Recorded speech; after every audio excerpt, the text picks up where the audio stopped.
You're listening to a podcast by the Center for Action and Contemplation. To learn more, visit cac.org.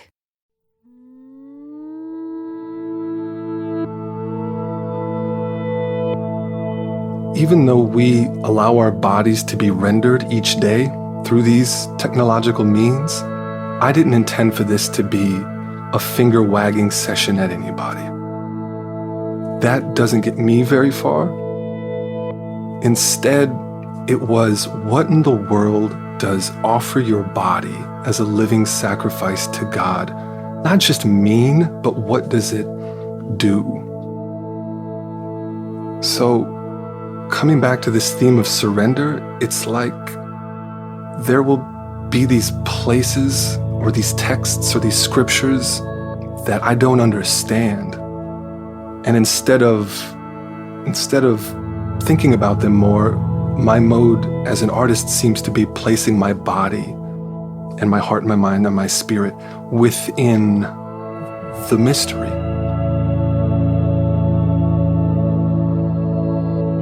This podcast explores the mystery of relatedness as an organizing principle of the universe and of our lives. We are trying to catch a glimpse of connections beyond color, continent, country, or kinship through science, mysticism, spirituality, and the creative arts. I'm Donny Bryant.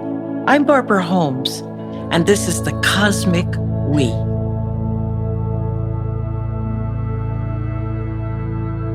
Today, our guest is none other than Billy Mark. Billy is an interdisciplinary artist who lives and works in the great city of Detroit. His areas of exploration lately have been embodied poetics, experimental liturgies, site-specific music, and poetry, and also the creative and spiritual interpretations found in monasticism. Billy, welcome. Thank you. It's great to be here. You know, there's so many different directions that we can actually take this conversation, Billy. But, first, I want to invite you to share about your origin story. Tell us who Billy Mark is. And one of the things that I think will be interesting for our audience and also for us to, ponder is this: was there a religious or spiritual influence that also influenced your journey? Absolutely. Well, I think it's fitting for a podcast about relatedness to say that my origin story, I feel like it starts in the Navy. My dad was in the Navy, so we moved around a lot. I went to 14 different schools throughout my educational career. And I think just being from all those different places really kind of formed the way that I see the world. My spiritual upbringing has to be rooted in my mom. She was 19 when she had me. She was in Wisconsin. She was a white woman, a white 19-year-old, single, and people were like, no, do not keep that baby. And so I guess my spiritual beginnings and my life beginning starts with her yes to my life, and so of which I am eternally grateful. And so she raised me for a while. She married my stepdad. He joined the Navy. We saw the world. Virginia, Georgia, Connecticut, Iceland, Washington State, California, beginnings in the Midwest.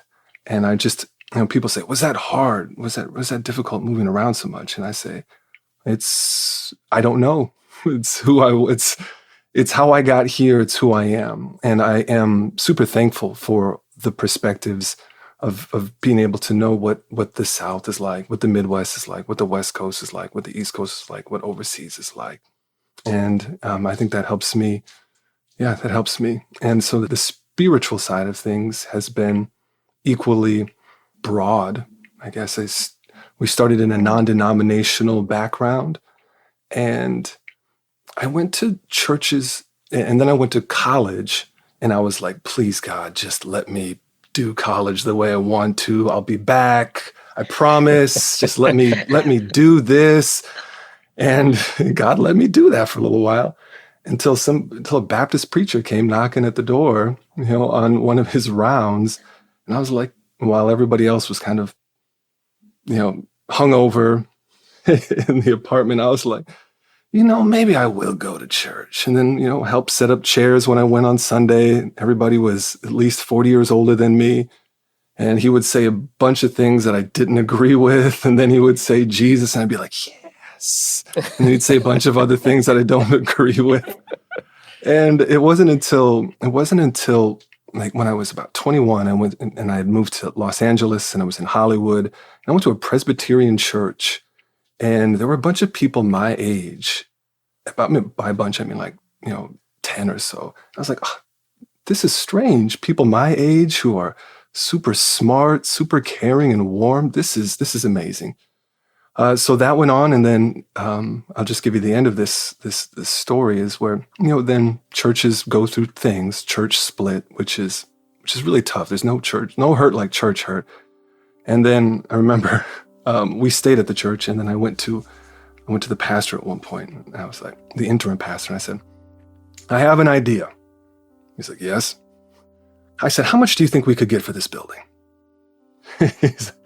I said, I mean, it's right in the middle of Hollywood, like 10, 20 million. I think we should sell the church, give every neighborhood like a stipend of $100,000 a year, and to be able to pour into their neighborhoods. And then we should do that. And then we should take out a full page ad in the Los Angeles Times that says, we are sorry for being an obstruction to God. Wow. He was like, well, this is the Presbyterian church. That's not how things work. I can't make that decision. I was like, okay, cool, sure. And we stuck around for another year or so, but it was time for us to go. So my wife and I got a what's it called? A map of Los Angeles and you know how it's gridded back in the days before Google Maps. Mm-hmm. And we gridded out the word numbers. And then we spent several months inside of each letter, just kind of randomly going to places.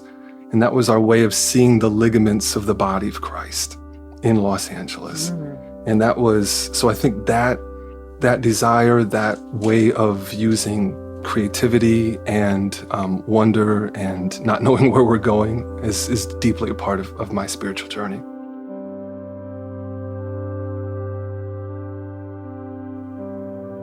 That really helps me to fill in some of the things I was reading about you that I didn't know.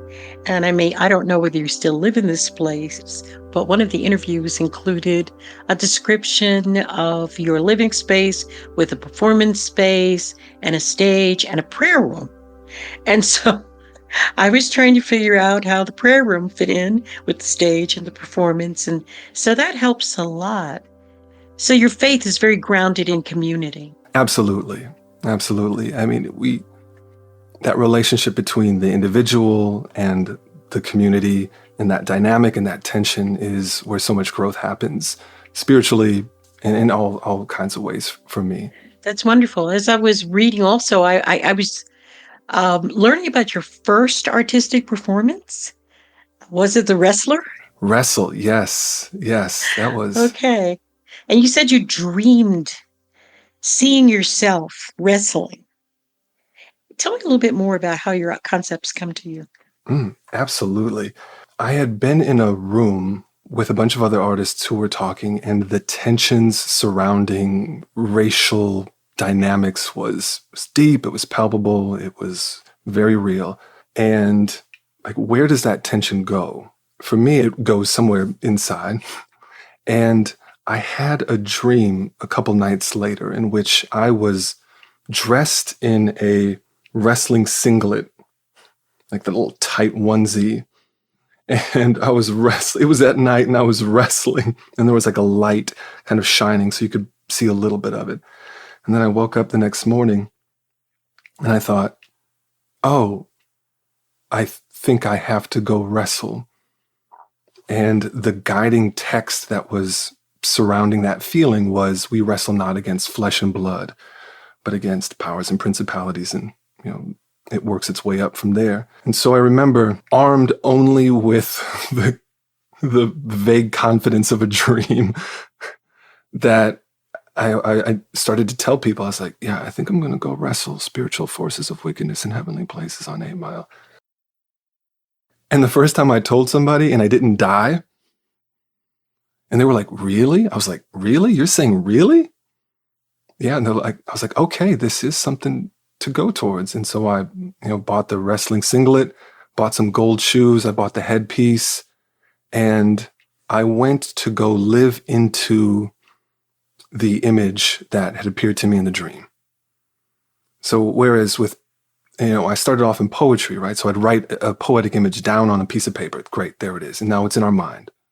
And then I was an MC, so I started to say these poetic images out loud. Great. So we can, through the body, through the mouth, people hear it in the mind. And then there was a shift where I started to move towards the embodied images, where instead of just saying them, I can live inside of them. And so I moved into this image of the wrestler, and it wasn't my name. It was something that was open so that other people could access it in their own bodies and in their own minds and in their own ways. But the end of that story is I was pumped up. I was like, oh, I think I can use this as an art piece.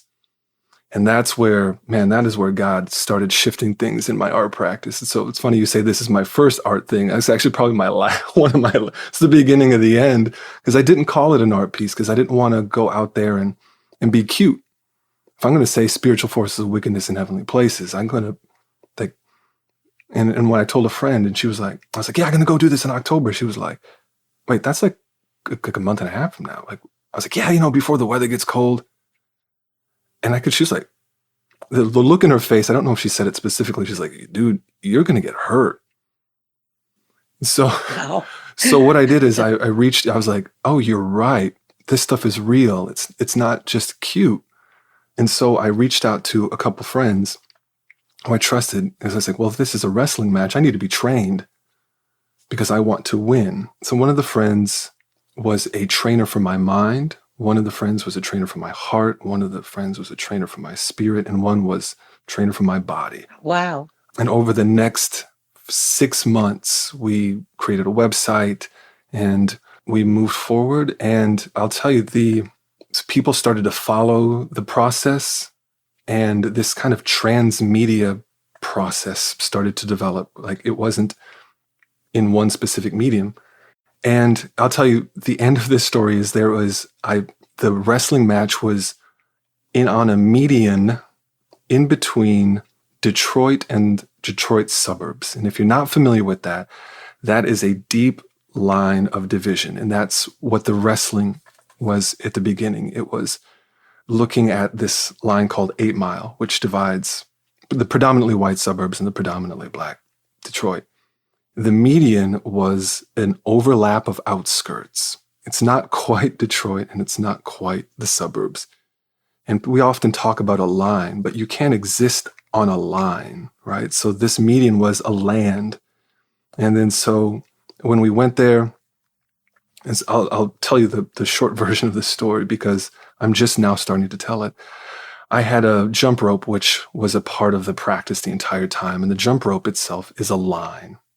And the practice of training my body, but also the practice of transgressing this line over and over and over and over again became this deep image.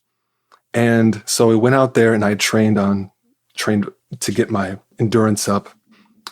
Wait a minute, Billy. I see. When I first heard you say this, I'm thinking to myself, this is all going to be metaphorical. You're going to be dancing around on a mat by yourself. So what you're saying is you're wrestling somebody. Oh, yeah. Yeah. Oh, yeah. Well, that's a whole nother thing. Yeah. And so, Billy, is this what you mean by embodiment? So specifically, as you use the term embodiment of the art, you're physically becoming. Oh, absolutely. Absolutely. The line itself, 8 Mile, like you could point to it and you could say that's a geographic line. Like if you travel up to a place, you can find it. But when you talk to an elder who, when they crossed that line back in the 60s, they knew that they had no reason to be up in the suburbs unless, quote, they were doing somebody's lawn, and they would hold their breath until they came back down. And you see people from north of the line saying we would go to a Tigers game and hold our breath until we came back up. But then you talk to a new person, they have a different experience of that line. So that line is at different points in time as well. So somebody's experience of that line is from the 60s. Somebody's is from 2010. Somebody's experience of that line is with them in their heart and in their mind and in their body, someplace else right now than it is in mine. And so this line is very deep. And to go in there and to access it, not just as a thought, but with the flesh, with all of the different dimensions, is super important. Did you win? You know, that's a great question.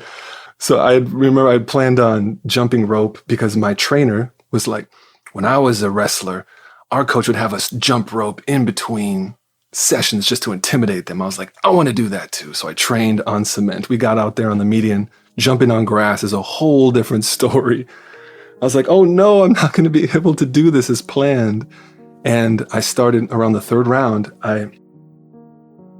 I started to fail. My body was about to be done. I couldn't do it. I couldn't make it the next 2 minutes.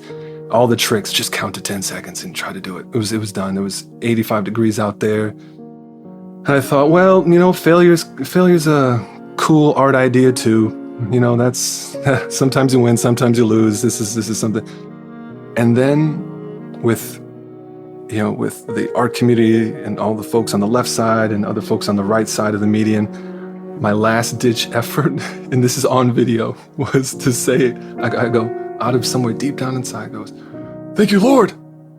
Thank you, Lord. Thank you, Lord." I said that 3 times, and I'm not kidding you. The jump rope, the leather jump rope with wood handles that had become this symbol broke. Whoa. The line broke, and I threw it and then continued along the way. I didn't tell that story for like 2 years because it didn't fit in my worldview.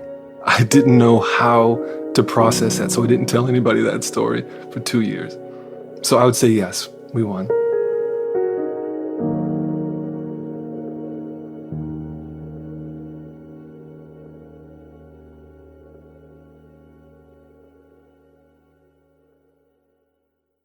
Many of us feel increasing anger at injustice, violence, and indifference in our world today. Join us March 14th for What Do I Do With My Anger? An online gathering featuring Richard Rohr and Brian McLaren. Learn ways of transforming anger into loving action. Inspired by Father Richard's new book, The Tears of Things. Register today at cac.org/anger. That's cac.org/ANGER.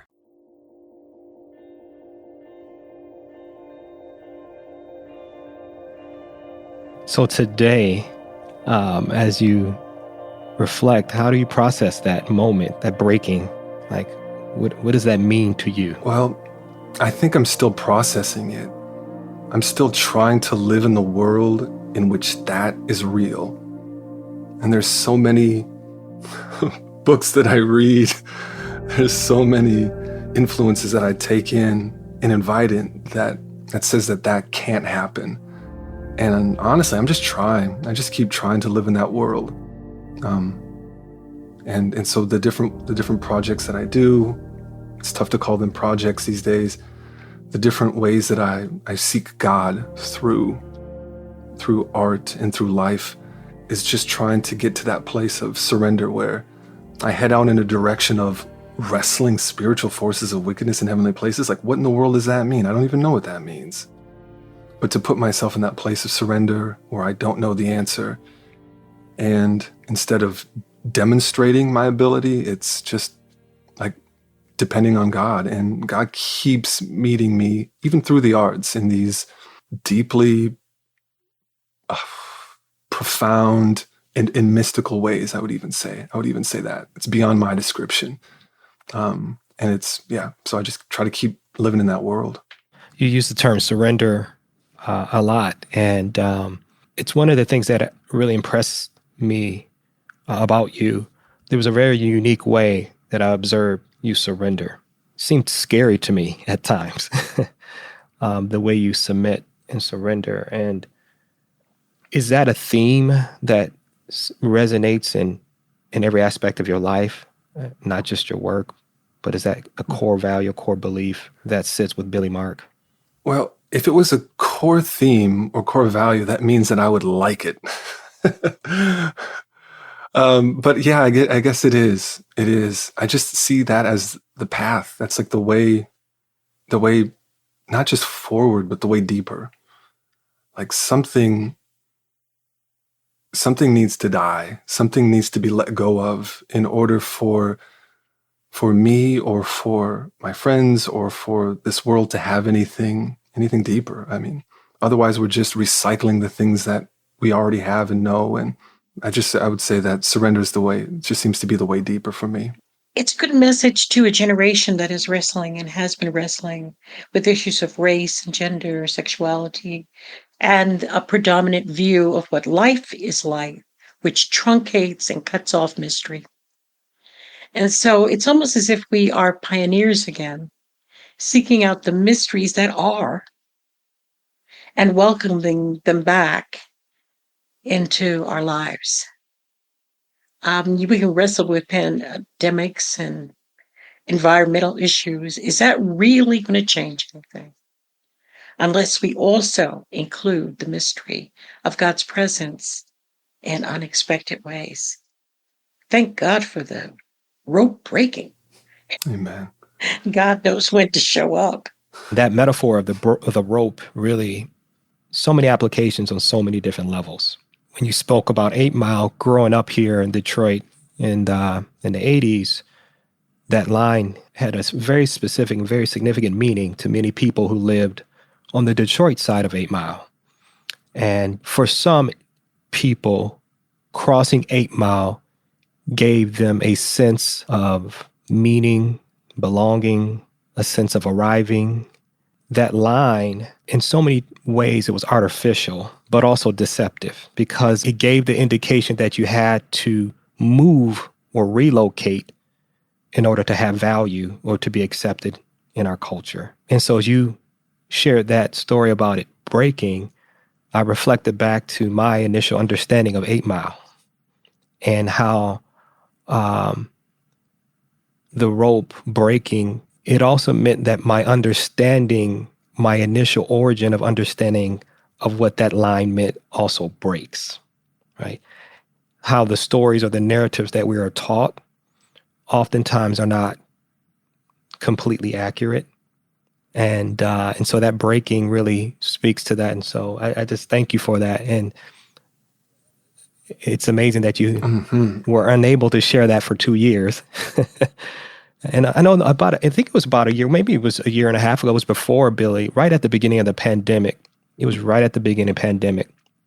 You and I met, and you shared with me one of your upcoming collabs or one of your upcoming projects, The Ways a Suit Can Move. Speak a little bit more about what that project meant to you and some of the results of that project, how some of the outcomes of that project. I just want our listeners and the world around us to really hear your willingness to surrender for a period of time to travel the country to share a story. And so tell us a little bit more about Absolutely. That collab and that project. We have to think back to October 2020. Remember way back then? The tension in the country was at such a deep level, such a high point. And Dr. B, you talked about like surrendering towards the mystery. And that includes the mystery in ourselves, that includes the mystery in the other, that includes the mystery of some of these huge, complicated social pains that we don't fully understand. And Donny, you also talked about like redefining the stories that we've received. And I think that sometimes there's a story, but we can relook at that story. Like that's the ones that get passed down. They're not something set in stone. There's something that we can relook at. And so in October 2020, I got a suit, and I got a $400 suit, which is for me a lot of money. And I got a nice blue tie and a red tie. And I went on a listening tour of the United States, starting in Northern California, going down to LA, across the South, over to Louisiana, and then up back towards Detroit. And what were you listening for, Billy? Oof, man. I don't know. I think I was just listening. And I think sometimes I don't know what I'm listening for until I hear it. Um, and um, and so that process was, again, this process, which seems to be a thing that I find myself in, for lack of a better term, a transmedia story, a transmedia prayer. I'm still wrestling with this, in which the story is told through different mediums along the way. And so, yes, there's videos, there's writing, there's a bunch of things, there's performances. But, I'll share one of the stops on that. Was at the Googleplex in Mountain View, California. And this was more of an idea. Actually, this was more of a project. So I had kind of gotten the surveillance capitalism blues. Okay. We've all had those. When you're like, what am I supposed to do? Am I going to throw away my phone? That's not going to happen. Am I going to let my entire identity be sold virtually? Probably. So what we did is we created a sound map, which uses a Google map, and it creates these different points, like pins around on a map, in which normally you could just find out how you go to the grocery store and it'll tell you the map route there. But these pins are used to, you can attach audio files. So if you have an app, you can walk there, and then once you go into that specific location, it plays the music. It's a long description. So we created a sound map. A friend of mine did a composer.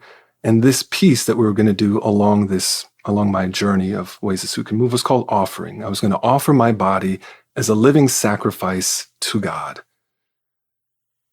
next to the Googleplex. And this story is overwhelming.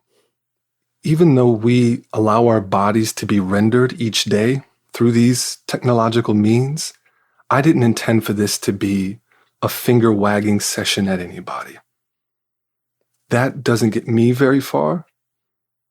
Instead, it was, what in the world does offer your body as a living sacrifice to God not just mean, but what does it do? So, coming back to this theme of surrender, it's like there will be these places or these texts or these scriptures that I don't understand. And instead of thinking about them more, my mode as an artist seems to be placing my body and my heart and my mind and my spirit within the mystery. The map was 7 different sites, and they were set at 7 different times throughout the day. I am deeply influenced by the liturgy of the hours and monasticism, and how that is this huge, beautiful, poetic structure. This poetry is architectural form. I love it. Life moves in and out of it. So that's what helps me place my body inside of a poetic space.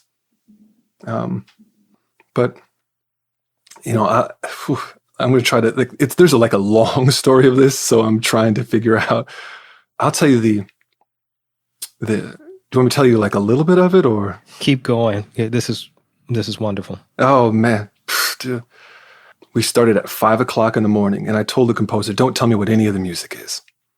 Don't tell me what any of the music is. I just want to go out there, press play, and offer my body. I just said, just tell me the amounts of times. Just tell me how long the pieces are. He said, well, the first one is 26 minutes. The rest are around 8 minutes. I was like, done. I trust you.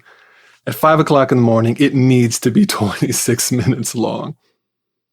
And at 5:00 in the morning, up on this grassy hill north of the Googleplex, it was pitch black. The photographer who joined me was there. I didn't even know if this process was going to work. Technology, you know how technology goes. Like, oh man, I've flown all the way over here. This is the only shot we got. Is it going to work? I pressed play, and it was this low tone of it sounded like a buried saxophone played at 40 hertz for 26 minutes. And I just let go of everything. My face went down into the hill, and the whole earth took the weight of my body. And yada, yada, yada. 26 minutes later, I came up, and we can talk about that some other time. I came up, and you know when you're in the presence of God. I was in the presence of God for those 26 minutes. And when I came up, somewhere deep inside of me, I said, I don't want to leave. As I was overlooking the lights of the Googleplex and this construction zone that they're creating, this wild new architectural thing. As I looked over, I said, I don't want to leave. And there was 2 times where I heard the voice of God that day. And the first one said, at that moment said, you don't have to. And I was filled with an unspeakable joy and also this melancholy. It's because I felt that like continually pressing in love of God, this unconditional love that just comes from that mystery, because how can something be unconditional, right? So I could feel it pressing in on my body, in on all my heart, in on everything. I could feel it in that moment. And that's what gave me joy. And I said, I don't want to leave this. And God was like, you don't have to. But I knew, I was like, you're not going to leave, but I will. But I will. And I'll share some more stories of that at some other point. But it just progressively got more intense as the day went on.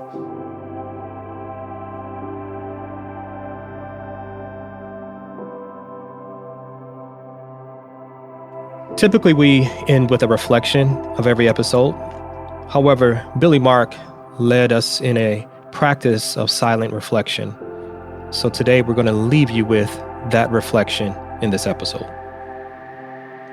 A lot of your art is so contemplative. There is this, you said, you wrote poetry, and I've heard some of your poetry, but it looks like a lot of it is also silent. What is it about silence that amplifies your art? What a great question. For me, poetry isn't something that is just written down on the page. It is a language act. It is a life act. And it is a musical act. And there is no music. There is no sound without silence. And actually, it was 2 years ago where I started to improvise not words, but silences. I just turned it around. And so instead of, I would say yakking. Yakking's not a nice term, but it's, instead of talking for a long time, I started to shape the experience with silences. And for me, that's what really opened up something else. And should I do some? Should we do some right now? Can we do some? Oh, okay, great. So can you guys do it with me? Sure. Hey. So we'll all work with the silences together. So just to put into context, I would do like a small silence, a long silence, a small silence, a long silence. So I'll start to play with that. And if you guys just want to bring in a word or even a phrase, or if you feel like you need to go longer than a phrase, do that as well. But we'll just kind of go forward, and we'll just use silences as the form. Okay, whenever you guys are ready.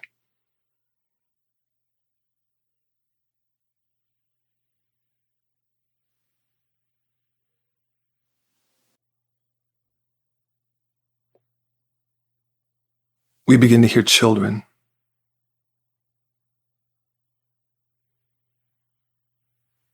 Their small steps. The hallway.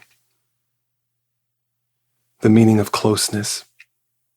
The touch of the skin. The remembrance of death. Something so close that all the silences wrap around the body of our youth. Full desire.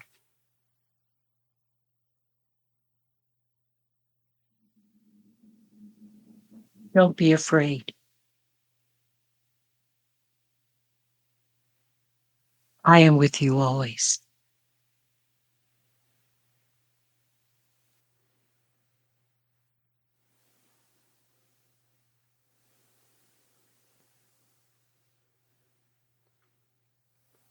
You sculpt us with a hard edge, sometimes soft, sometimes clear. And we reach out.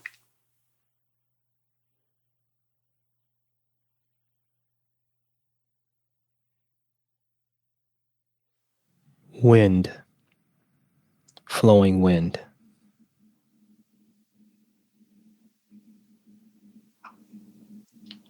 Sometimes it hurts.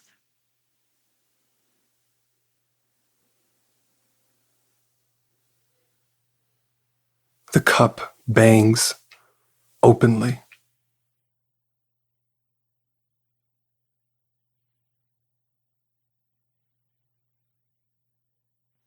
And all the music,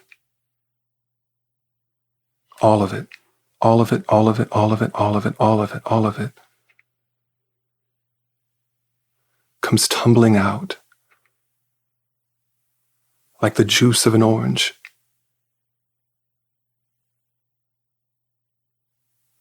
Squeezed into the overlap of common voices.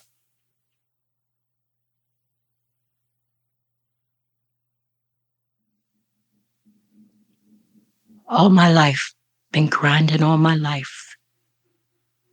Finally free.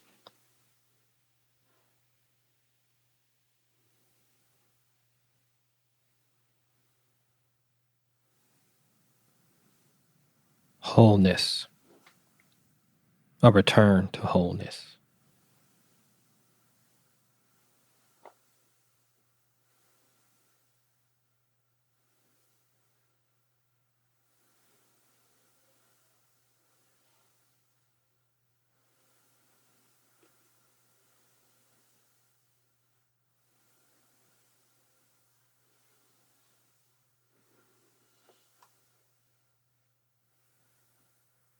And then there's a point of a sigh that sneaks out,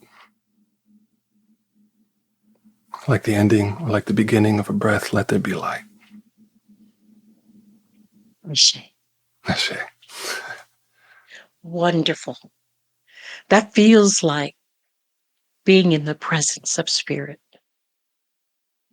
Is there any of your poetry that you'd like to share as we close out? I think that was it. Oh my goodness, yes, it was. Such poetry in silence, and your ability to inhabit it so fully is healing to people who come toting their brokenness. Blessings, Billy Mark. And thank you for being with us. Thank you guys so much. Thank you, Billy. Thank you. Thank you for your time, and thank you for the experience. Thank you guys for putting on this podcast. It's going to mean so much to so many people. I know your guys' work has meant so much to me, so thank you. Blessings. Do you feel called to walk a more contemplative path? The Center for Action and Contemplation is an educational nonprofit supporting the journey of inner transformation. Our programs and resources will help grow your consciousness, deepen your prayer practice, and strengthen your compassionate engagement with the world. Learn more about our resources, such as publications, podcasts, email series, and events at www.cac.org.